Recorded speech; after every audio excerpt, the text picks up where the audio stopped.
Hey everyone, welcome back to Effective English Learning. I'm Mia.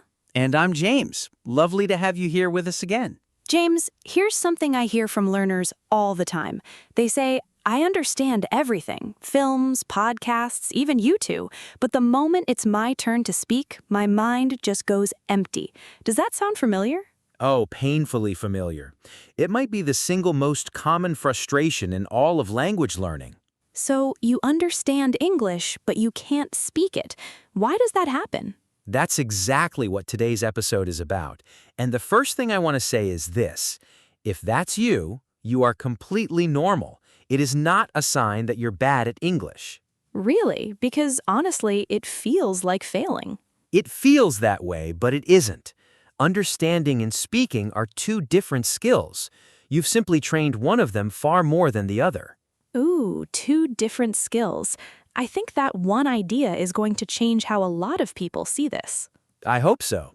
By the end of this chat, you'll know exactly why the words don't come out and 3 simple ways to fix it.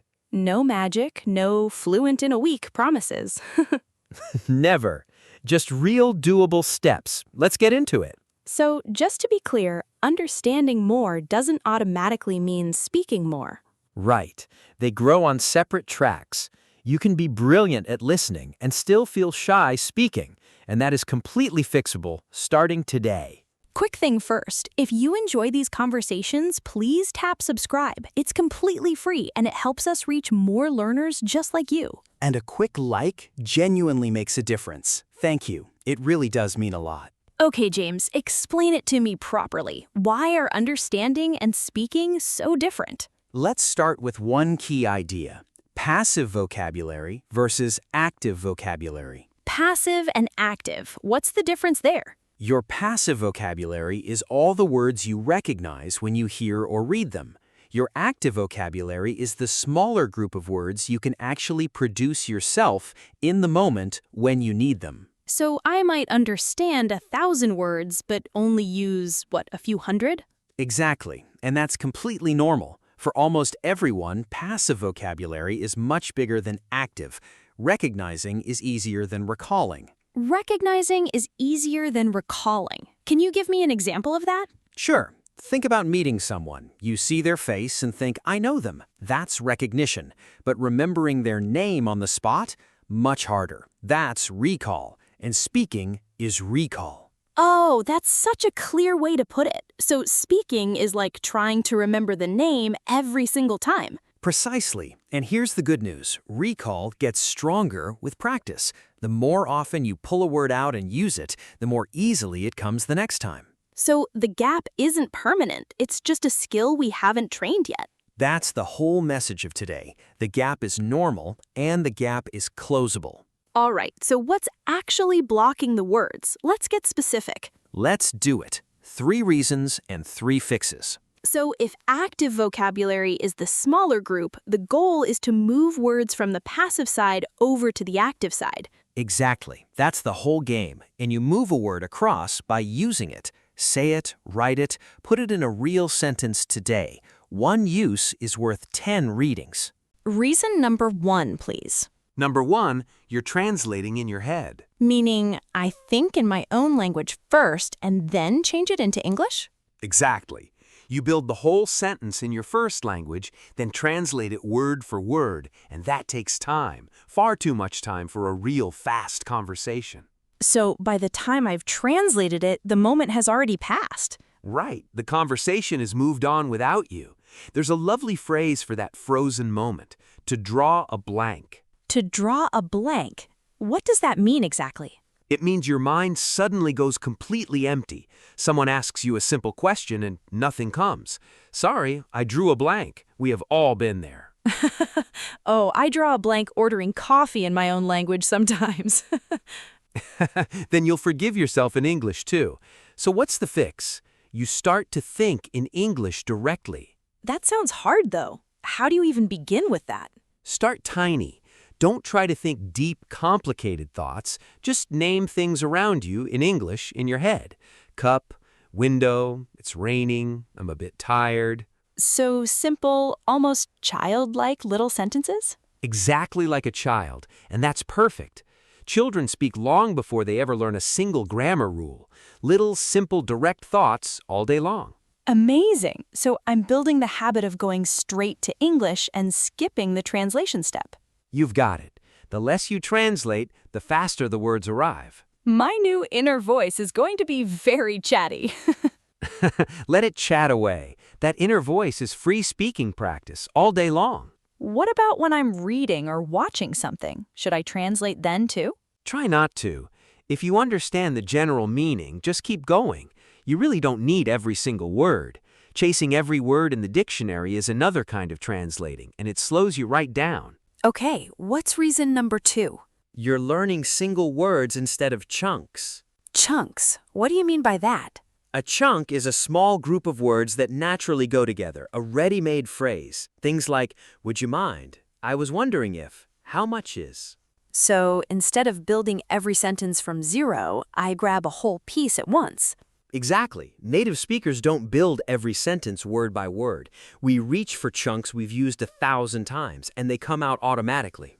Give me an example of single words versus a chunk. Sure, imagine you're shopping. Word by word, you might stumble. How much? This. But the chunk, how much is this, comes out as one smooth, easy piece. Amazing. So learning the whole phrase saves me from assembling it under pressure. Think of chunks like ready meals in the freezer. When you're hungry and in a hurry, you just heat one up. You don't cook from scratch.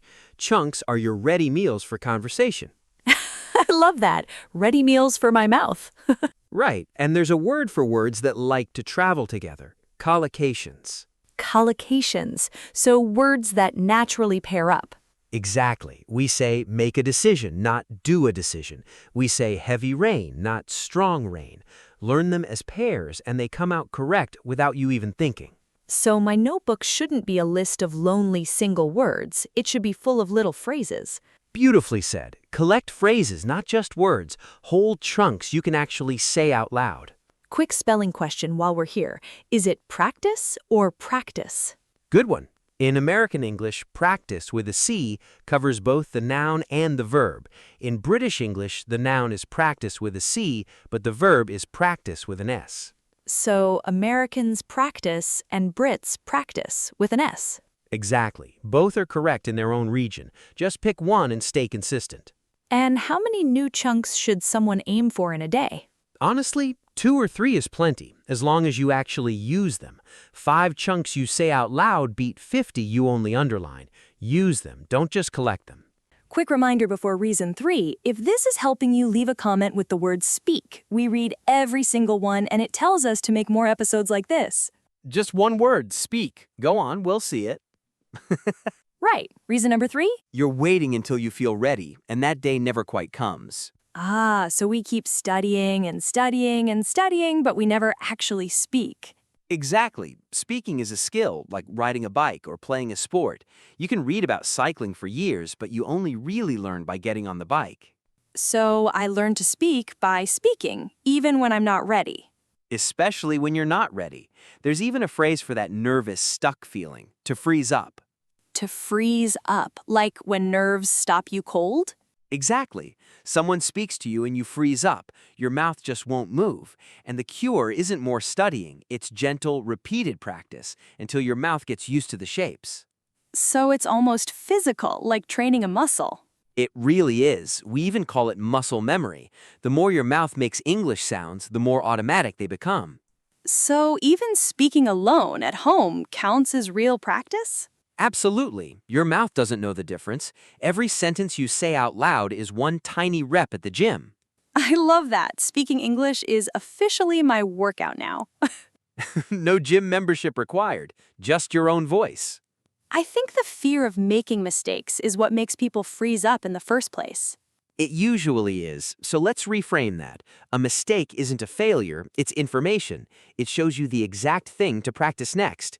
The people who speak best are simply the ones who made the most mistakes out loud.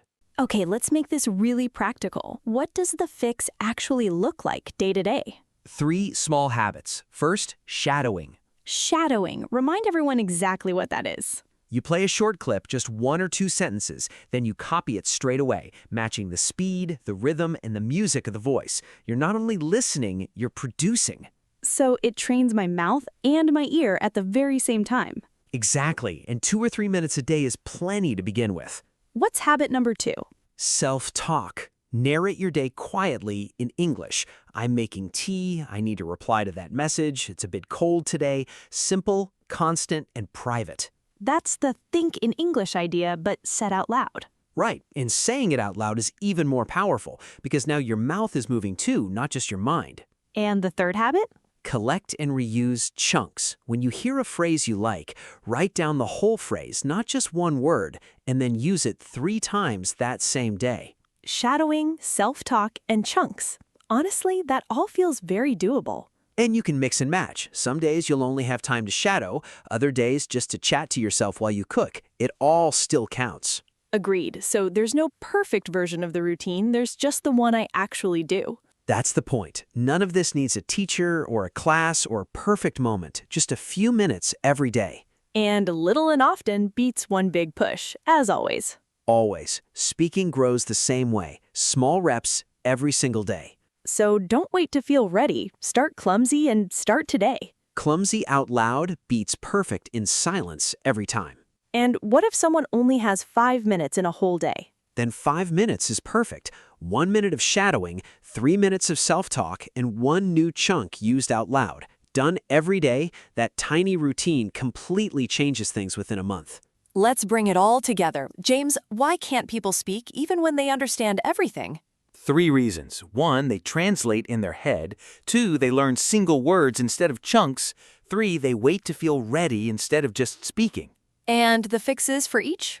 Think directly in English. Collect chunks and collocations, not lonely words, and build the speaking muscle with shadowing and self-talk, little and often. And today's handy phrases? Passive and active vocabulary, to draw a blank, to freeze up, muscle memory, and chunks or collocations. And the one big idea if you forget everything else. Understanding and speaking are different skills. Train the speaking one out loud every day, and the words will start to come. The gap is normal, and the gap will close. And be patient with yourself along the way. This is a slow, kind process, not a race. Beautifully said. Progress in speaking is quiet at first, and then one day, the words are simply there. Before we go, we've got a question for you, and we really do read the comments. Here it is. What's one English phrase, one chunk that you're going to say out loud today? Tell us down below. And if this helped, a like, a subscribe, and a share with a friend who's learning English would honestly mean the world to us. Next time, we're talking about how to keep a conversation going when you don't know what to say next. The little tricks that quietly buy you time. Until then, think in English, talk to yourself a little. And remember, clumsy out loud beats perfect in silence. See you next time. Bye, everyone.